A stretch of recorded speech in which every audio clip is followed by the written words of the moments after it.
ओम शांति। आज 17 नवंबर 2024 के अव्यक्त बाप दादा के मधुर महावाक्य रिवाइज 30 नवंबर 2002। मुरली का सार, रिटर्न शब्द की स्मृति से समान बनो और रिटर्न जर्नी के स्मृति स्वरूप बनो।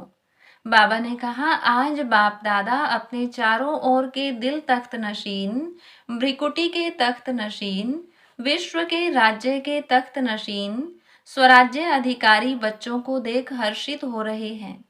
परमात्म दिल तख्त सारे कल्प में अब आप सिकी लधे लाडले बच्चों को ही प्राप्त होता है। भ्रिकुटी का तख्त तो सर्वात्माओं को है, लेकिन परमात्म दिल तख्त ब्राह्मण आत्माओं के सिवाय किसी को प्राप्त नहीं है। यह दिल तख्त ही विश्व का तख्त दिलाता है। वर्तमान समय स्वराज्य अधिकारी बने हो, हर एक ब्राह्मण आत्मा का स्वराज्य गले का हार है। स्वराज्य आपके जन्म का अधिकार है। ऐसे स्वयं को ऐसा स्वराज्य अधिकारी अनुभव करते हो। दिल में यह दृढ़ संकल्प है कि हमारे इस बर्थ राइट को कोई छीन नहीं सकता। साथ साथ यह भी रूहानी नशा है कि हम परमात्म दिल तख्त नशीन भी हैं। मानव जीवन में तन में भी विशेष दिल ही महान गाई जाती है। दिल रुक गई तो जीवन समाप्त। तो आध्यात्मिक जीवन में भी दिल तख्त का बहुत महत्व है। जो दिल तख्त नशीन हैं, वही आत्माएं विश्व में विशेष आत्माएं गाई जाती हैं। वही आत्माएं भक्तों के लिए माला के मणकों के रूप में सिमरी जाती हैं। वही आत्माएं कोटों में कोई में भी कोई गाई जाती हैं। तो वह कौन है? आप हो। पांडव भी हैं, माताएं भी हैं। हाथ हिला रहे हैं तो बाप कहते हैं, हे लाडले बच्चे, कभी कभी दिल तख्त को छोड़कर देह रूपी मिट्टी से क्यों दिल लगाते हो? देह मिट्टी है तो लाडले बच्चे कभी मिट्टी में पांव नहीं रखते हैं। सदा तख्त पर, गोदी में या अतीन्द्रिय सुख के झूले में झूलते हैं। आपके लिए बाप दादा ने भिन्न भिन्न झूले दिए हैं। कभी सुख के झूले में झूलो, कभी खुशी के झूले में झूलो, कभी आनंद में झूले में झूलो। तो आज बाप दादा ऐसे श्रेष्ठ बच्चों को देख रहे थे कि कैसे नशे से झूलों में झूल रहे हैं। झूलते रहते हो, झूलते हो, मिट्टी में तो नहीं जाते। कभी कभी दिल होती है क्या मिट्टी में पांव रखने की?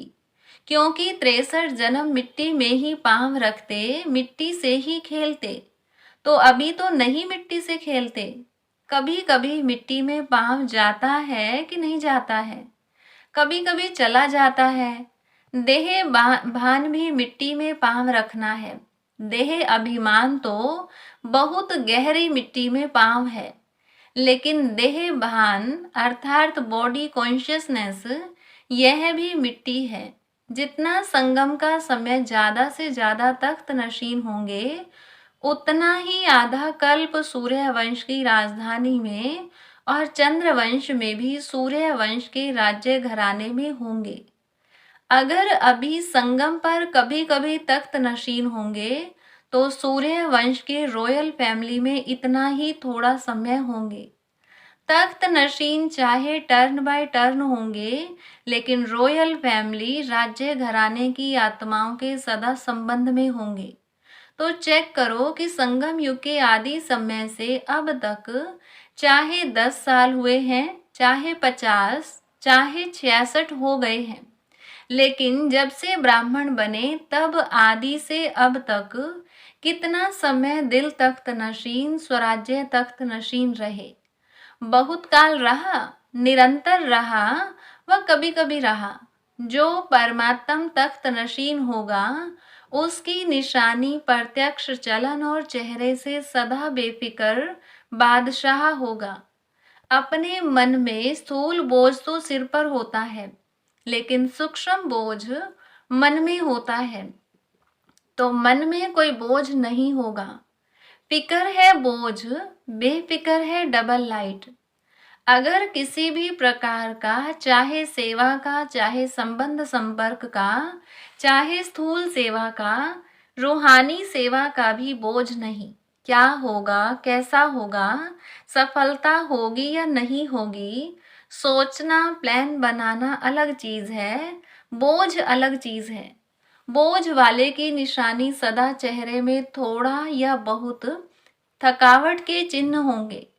थकावट होना अलग चीज है, थकावट के चिन्ह थोड़ा भी, यह भी बोझ की निशानी है। और बेफिक्र बादशाह का यह अर्थ नहीं कि अलबेले हो अलबेलापन और कहे हम तो बेफिक्र रहते हैं। अलबेलापन यह बहुत धोखा देने वाला है। तीव्र पुरुषार्थ के भी वही शब्द हैं और अलबेलेपन के भी वही शब्द हैं।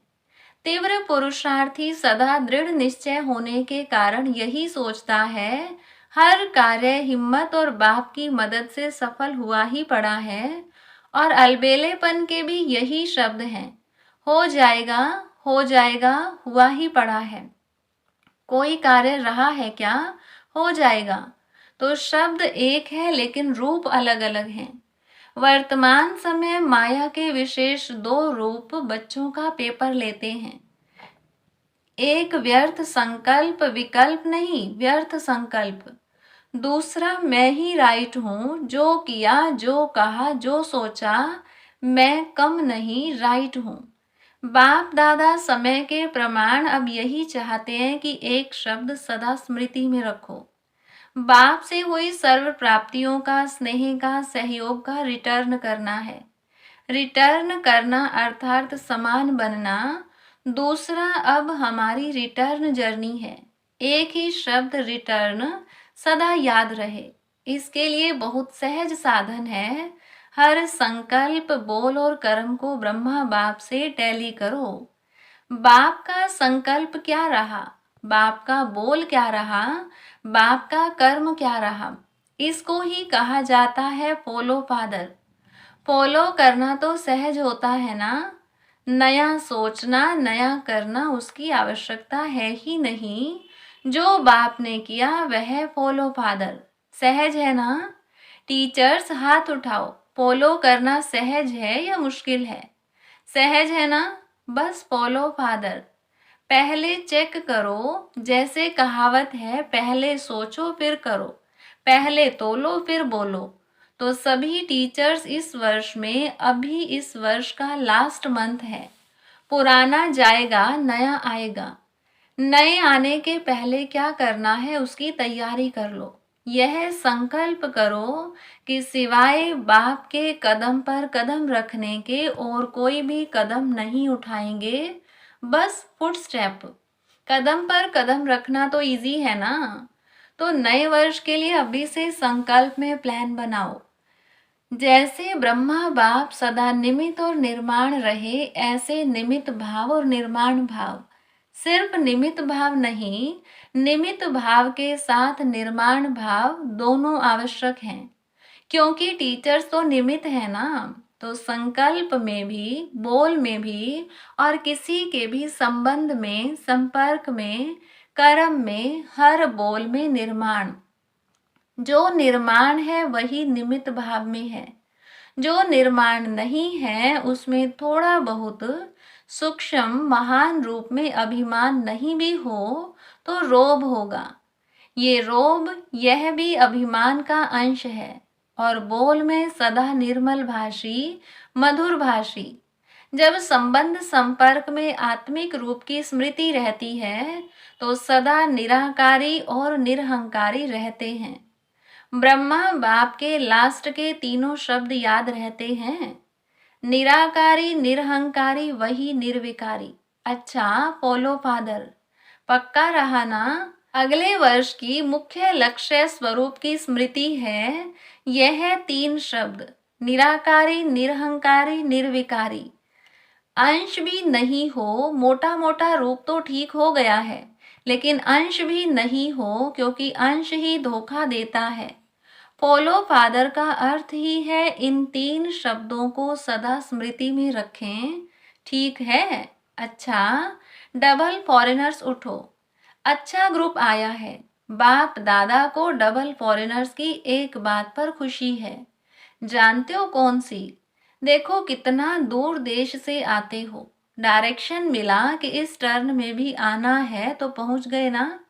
कैसे भी पुरुषार्थ कर बड़ा ही ग्रुप पहुंच गया है। दादी का डायरेक्शन ठीक माना है ना। इसकी मुबारक हो। बाप दादा एक एक को देख रहा है, दृष्टि दे रहा है। ऐसे नहीं कि स्टेज पर ही दृष्टि मिलती है, दूर से और ही अच्छा दिखाई दे रहा है। डबल फॉरेनर्स हांजी का पाठ अच्छा पढ़े हुए हैं। बाप दादा को डबल फॉरेनर्स के ऊपर प्यार तो है ही, लेकिन नाज भी है, क्योंकि विश्व के कोने कोने में संदेश पहुंचाने के लिए डबल फॉरेनर्स ही निमित्त बने हैं। विदेश में अभी कोई विशेष स्थान रहा है, गांव गांव रहे हैं, या विशेष स्थान रह गया है। गांव गांव कोने कोने के छोटे छोटे स्थान रह गए हैं, यह विशेष स्थान रह गया है। कौन सा स्थान रहा है? तो बताया मिडल ईस्ट के कुछ देश रहे हुए हैं। बाबा ने कहा फिर भी देखो, यह भी ग्रुप जो आया है कितने देशों का ग्रुप है। फिर भी बाप दादा जानते हैं कि विश्व के अनेक भिन्न भिन्न देशों में आप आत्माएं निमित्त बने हो। बाप दादा हमेशा कहते ही हैं कि विश्व कल्याणकारी का टाइटल बाप का डबल विदेशियों ने ही प्रत्यक्ष किया है। अच्छा है, हर एक अपने अपने स्थान पर खुद अपने पुरुषार्थ में और सेवा में आगे बढ़ रहे हैं और सदा आगे बढ़ते रहेंगे। सफलता के सितारे हैं ही, बहुत अच्छा। कुमारों से मधुबन में कुमार भी हैं। देखो कुमारों की संख्या देखो कितनी है। आधा क्लास तो कुमारों का है। कुमार अभी साधारण कुमार नहीं है। कौन से कुमार हो? ब्रह्मा कुमार तो हो ही, लेकिन ब्रह्मा कुमारों की विशेषता क्या है? कुमारों की विशेषता है कि सदा जहां भी अशांति होगी उसमें शांति फैलाने वाले शांति दूत हैं। न मन की अशांति न बाहर की अशांति। कुमारों का कार्य ही है मुश्किल काम करना, हार्ड वर्कर होते हैं ना। तो आज सबसे हार्ड में हार्ड वर्क है अशांति को मिटाए शांति दूत बन शांति फैलाना। ऐसे कुमार हो। अशांति का नाम निशान नहीं रहे, न विश्व में न आपके संबंध संपर्क में। ऐसे शांति दूत हो। जैसे आग बुझाने वाले, कहाँ भी आग होगी तो आग बुझाएंगे ना। तो शांति दूत का कार्य ही है अशांति को शांति में बदलना। तो शांति दूत हो ना? पक्का पक्का पक्का। बहुत अच्छा लग रहा है। बाप दादा इतने कुमारों को देख खुश होते हैं। पहले भी बाप दादा ने प्लान दिया था कि दिल्ली में ज्यादा से ज्यादा कुमार, जो गवर्नमेंट समझती है कुमार अर्थात झगड़ा करने वाले, डरती है कुमारों से, ऐसे डरने वाली गवर्नमेंट हर ब्रह्मा कुमार का शांति दूत के टाइटल से स्वागत करे। तब है कुमारों की कमाल। सारे विश्व में छा जावे कि ब्रह्मा कुमार शांति दूत हैं। हो सकता है ना? दिल्ली में करना है ना? दादियां करेंगे। एक ग्रुप में इतने कुमार हैं तो सभी ग्रुप में कितने होंगे? विश्व में कितने होंगे? लगभग 1 लाख। तो कुमार करो कमाल। गवर्नमेंट में जो कुमारों के प्रति उल्टा भरा हुआ है वह सुलटा कर दो। लेकिन मन में भी अशांति नहीं, साथियों में भी अशांति नहीं, और अपने स्थान पर भी अशांति नहीं, अपने शहर में भी अशांति नहीं। बस कुमारों के चेहरे में बोर्ड लगाने की जरूरत नहीं, लेकिन मस्तक में ऑटोमेटिक लिखा हुआ अनुभव हो कि यह शांति दूत हैं। ठीक है ना? कुमारियों से। कुमारियां भी बहुत हैं। इन सब कुमारियों का लक्ष्य क्या है? नौकरी करनी है या विश्व सेवा करनी है? ताज सिर पर रखना है या टोकरी रखनी है? क्या रखना है? देखो, सब कुमारियों को रहमदिल बनना है। विश्व की आत्माओं का कल्याण हो जाए।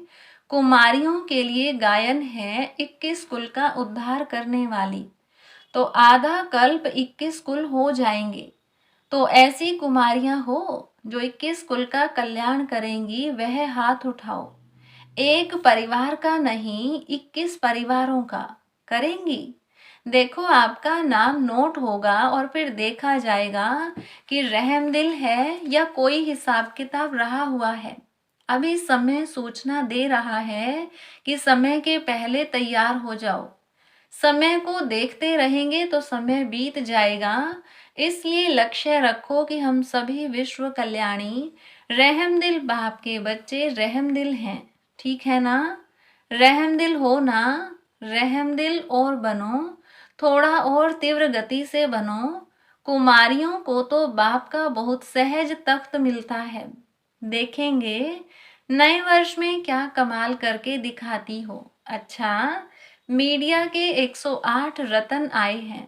अच्छा है, मीडिया वाले कमाल करके दिखावें, जो सबके बुद्धि में आवे कि बाप से वर्षा लेना ही है, कोई वंचित नहीं रह जाए। मीडिया का काम ही है आवाज फैलाना, तो यह आवाज फैलाओ कि बाप से वर्षा ले लो, कोई वंचित नहीं रह जाए। अभी विदेश में भी मीडिया का प्रोग्राम चलता रहता है ना? अच्छा है, भिन्न रूप से जो प्रोग्राम रखते हैं तो अच्छे इंटरेस्टेड होते हैं, अच्छा कर रहे हैं और करते रहेंगे, और सफलता तो है ही। सभी वर्ग वाले जो भी सेवा कर रहे हैं, बाप दादा के पास समाचार आता रहता है। हर वर्ग की अपनी अपनी सेवा के साधन और सेवा की रूपरेखा है, लेकिन यह देखा कि वर्ग अलग अलग होने से हर वर्ग एक दो से रेस भी करते हैं। अच्छा है, रेस नहीं करना, रेस भले करो। हर वर्ग की रिजल्ट वर्ग की सेवा के बाद आईपी और वीआईपी संपर्क में काफी आए हैं। अभी माइक नहीं लाए हैं, लेकिन संबंध संपर्क में आए हैं। अच्छा, बाप दादा वाली एक्सरसाइज याद है? अभी अभी निराकारी, अभी अभी फरिश्ता। यह है चलते फिरते बाप और दादा के प्यार का रिटर्न। तो अभी अभी यह रूहानी एक्सरसाइज करो। सेकंड में निराकारी, सेकंड में फरिश्ता, बाप दादा ने ड्रिल कराई। अच्छा, चलते फिरते सारे दिन में यह एक्सरसाइज बाप की सहज याद दिलाएगी। चारों ओर के बच्चों की याद सभी तरफ से बाप दादा को पहुंची है। हर एक बच्चा समझता है हमारी याद देना, हमारी याद देना। कोई पत्र द्वारा भेजते, कोई कार्डों द्वारा, कोई मुख द्वारा, लेकिन बाप दादा चारों ओर के बच्चों को एक एक को नयनों में समाते हुए याद का रेस्पॉन्ड बदम गुणा याद प्यार दे रहे हैं। बाप दादा देख रहे हैं कि इस समय कितना भी बजा है, लेकिन मेजोरिटी सबके मन में मधुबन और मधुबन का बाप दादा है। अच्छा, चारों ओर के तीनों तख्त नशीन स्वराज्य अधिकारी बच्चों को, सदा बाप दादा को रिटर्न बाप समान बनने वाले बच्चों को, सदा रिटर्न जर्नी के स्मृति स्वरूप बच्चों को, सदा संकल्प वाणी और कर्म में फॉलो फादर करने वाले हर एक बच्चे को बाप दादा का बहुत बहुत बहुत याद प्यार और नमस्ते। रूहानी बच्चों की रूहानी बाप दादा को नमस्ते। वरदान सर्वात्माओं में अपनी शुभ भावना का बीज डालने वाले मास्टर दाता भव। फल का इंतजार न कर आप अपनी शुभ भावना का बीज हर आत्मा में डालते चलो। समय पर सर्वात्माओं को जगना ही है। कोई अपोजिशन भी करता है तो भी आपको रहम की भावना नहीं छोड़नी है। यह अपोजिशन, इंसल्ट, गालियां खाद का काम करेंगी और अच्छा फल निकलेगा। जितना गाली देते हैं उतना गुण गाएंगे। इसलिए हर आत्मा को अपनी वृत्ति द्वारा, वाइब्रेशन द्वारा, वाणी द्वारा मास्टर दाता बन देते चलो। स्लोगन सदा प्रेम, सुख, शांति और आनंद के सागर में समाये हुए बच्चे ही सच्चे तपस्वी हैं। सूचना, आज मास का तीसरा रविवार अंतर्राष्ट्रीय योग दिवस है। सभी ब्रह्मा वत्स संगठित रूप में साय 6:30 से 7:30 बजे तक विशेष वरदाता भाग्य विधाता बाप दादा के साथ कंबाइंड रूप में स्थित हो अव्यक्त वतन से सर्वात्माओं को सुख शांति का वरदान देने की सेवा करें। अच्छा, ओम शांति।